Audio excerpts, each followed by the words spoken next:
am very frustrated. They keep talking about the same thing. I feel like broken record. Уйгурская активистка и правозащитница, основатель и исполнительный директор некоммерческой организации Campaign for Uyghurs Рушан Аббас опубликовала на YouTube-канале Campaign for Uyghurs YouTube Channel видеообращение с требованием к организации Исламская конференция и другим мусульманским странам, чтобы они отреагировали на то, что делает Китай с мусульманами в Восточном Туркестане. В видеообращении она говорит: The world continues to turn a blind eye to the genocide that Communist China is perpetrating against Uyghur Muslims. Uyghur police are dismissed and discredited. By virtue of this faith, millions of Uyghurs are imprisoned in concentration camps. Our religion is outlawed. Our organs are harvested. Our hair is sold. Our people are facing genocide. Аббас выражает наибольшее сожаление по поводу разницы между реакцией мусульманских стран и немусульманских. Как известно, если немусульманские страны хотя бы устно выражают несогласие с преступлениями Китая, то мусульманские страны даже редко остаются нейтральными. Большинство либо оправдывают, либо даже поддерживают преступления китайских колонизаторов. You hear the cries of agony from the millions facing brutality.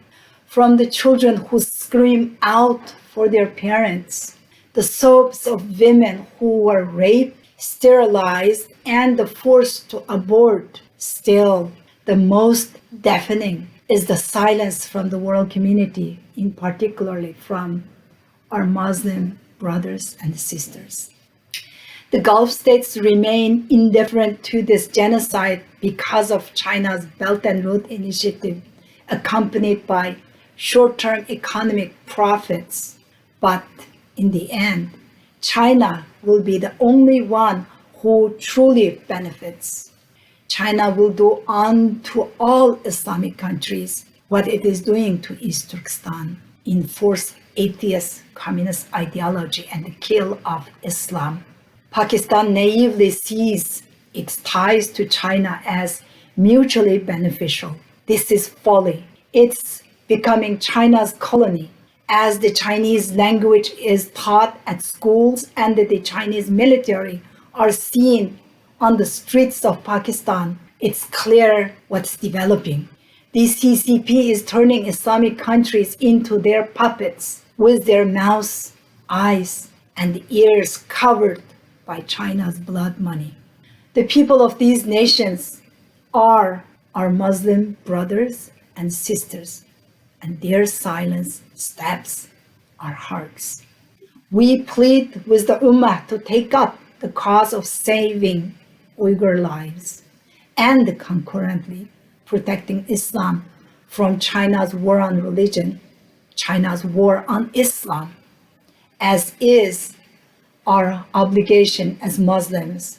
Don't abandon your Uyghur Muslim brothers and sisters. Напомним, что многие правители мусульманских стран поддержали политику Китая по отношению к оккупированным мусульманам в Восточном Туркестане ради продолжения экономического сотрудничества с Китаем. Так, например, наследный принц Саудовской Аравии Мухаммад бин Салман в ходе визита в Пекин полностью поддержал Китай в геноциде мусульман. Саудовская Аравия твердо придерживается политики одного Китая. Мы уважаем и поддерживаем право Китая проводить политику борьбы с терроризмом и экстремизмом для защиты национальной безопасности, заявил наследный принц 22 февраля 2019 года во время встречи с председателем КНР Си Цзиньпином. В июле 2019 года перед заключительным заседанием сессии Совета ООН по правам человека представители 37 государств подписали инициативное письмо России, поддерживающее и оправдывающее действия Китая в отношении уйгуров. Причем среди подписавшихся были представители Саудовской Аравии, Сирии, Пакистана, Омана, Кувейта, Катара, Объединенных Арабских Эмиратов, Бахрейна и Таджикистана. For 1 million Muslims currently being detained in camps and persecuted because of their religion by China.